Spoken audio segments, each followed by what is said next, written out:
Thank you, Father, for that entirely too long introduction. And thanks for coming here tonight.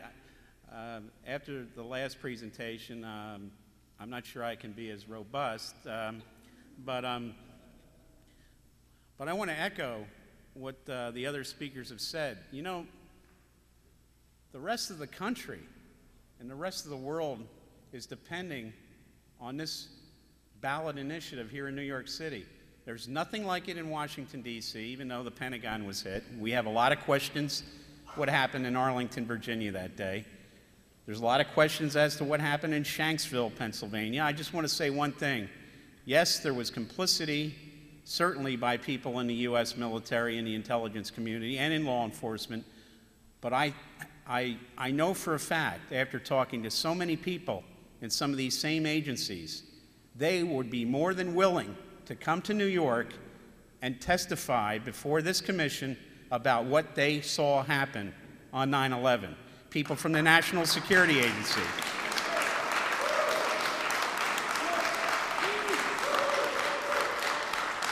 Let me talk about my old agency, the National Security Agency. Many people from that agency have come to me, probably because I used to work there. They seem to trust talking to somebody that knows what kind of trouble they can get in for violating their 3 lifetime obligations not to reveal classified information. They don't care about those obligations. Merely pieces of paper as far as they're concerned, because they say the only piece of paper that they're concerned with is the United States Constitution, which people in the military and civilian employees took an oath to protect against all enemies, foreign and domestic. I've had many people from the National Security Agency tell me they know for a fact that United Flight 93 was shot down by the United States Air Force over Pennsylvania. Why do they know it? Because there's a document in the NSA database called the Critic Database that states exactly that Flight 93 was engaged and shot down by U.S. Air Force interceptors from Andrews Air Force Base that were scrambled and shot that plane down. On whose orders? Likely from Vice President Dick Cheney. You get some of these people up here, like I say, they're going to be more than willing to testify. And that's just one aspect about Flight 93. It's also important to complete the investigation that those who are no longer with us started. Let's talk about FBI agent John O'Neill. John O'Neill knew an awful lot about Al-Qaeda because he was this special agent in charge here in New York for the Joint Terrorism Task Force that investigated a number of quote-unquote Al-Qaeda incidents. The bombing of the barracks in Saudi Arabia, in the Khobar Towers. He investigated the attack on the USS Cole. He also knew that there were interesting lines that were basically linking these attacks not to Al-Qaeda in the caves in Afghanistan, but that wonderful government that George Bush is so friendly with, the government of Saudi Arabia. John O'Neill was going there. John O'Neill was also set up at a retirement ceremony in Florida. Someone stole his briefcase. That was leaked to Fox News. We all know he almost got fired, 30 years with the FBI. Distinguished career, but one thing, John O'Neill was a native New Yorker. He didn't take crap when they were trying to feed it to him.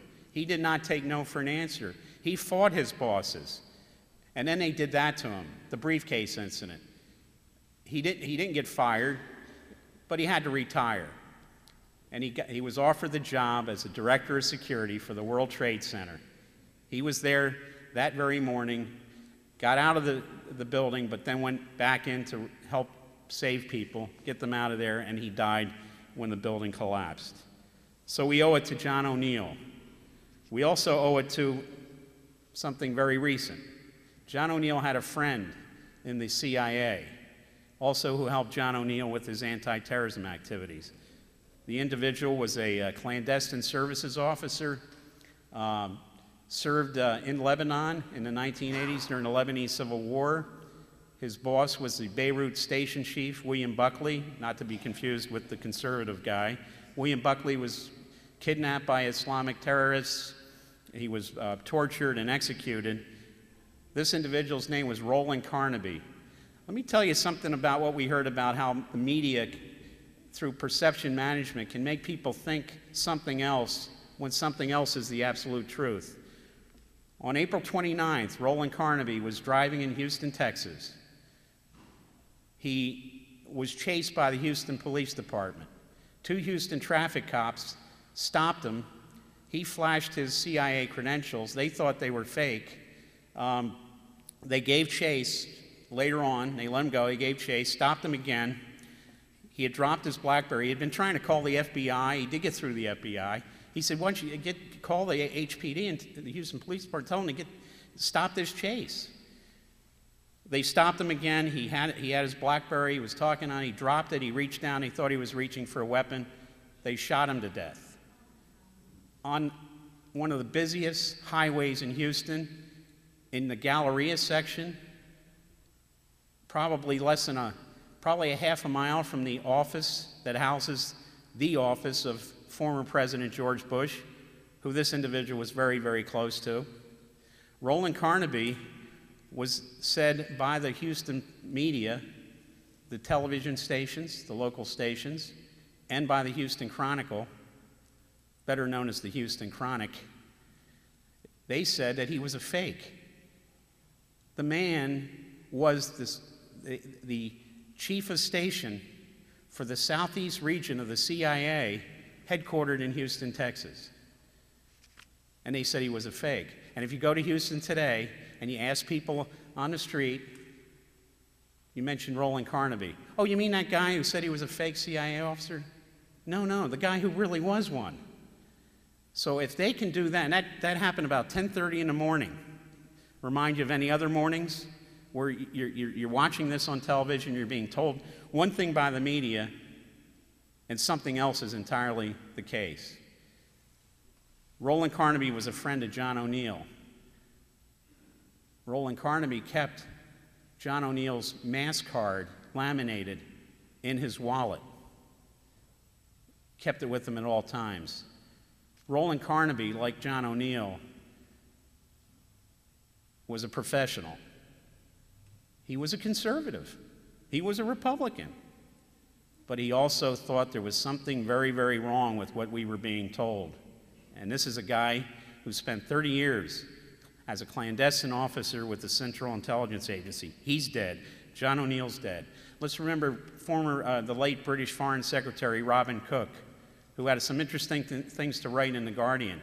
Robin Cook, as the head of the British Foreign Secretary, was in charge of Britain's 2 premier foreign intelligence agencies, MI6 and the Government Communications Headquarters, the British equivalent of our NSA that eavesdrops on all these foreign communications. He stated that Al-Qaeda was nothing more than the old CIA database of all the people that helped out in supplying the Afghan Mujahideen during our war against the Soviet Union in that country. And that goes back to the 1980s, and it's got the fingerprints of the Bush family.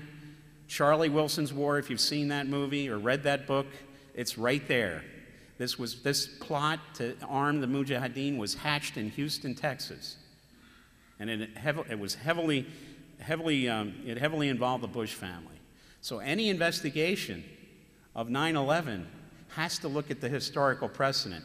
How did Al-Qaeda get started? Who funded it? Who were the American supporters of the Mujahideen? Because the Al-Qaeda faction grew out of the Mujahideen in Afghanistan. So it's important to look at the historical record. That is something the quote-unquote 9/11 Commission, the official one, which was originally supposed to be the Kissinger-Mitchell Commission, not the Kane-Hamilton. Can you imagine George Bush, when he was finally forced to name the commission, he decided he was going to have as its chairman Henry Kissinger, America's most infamous war criminal?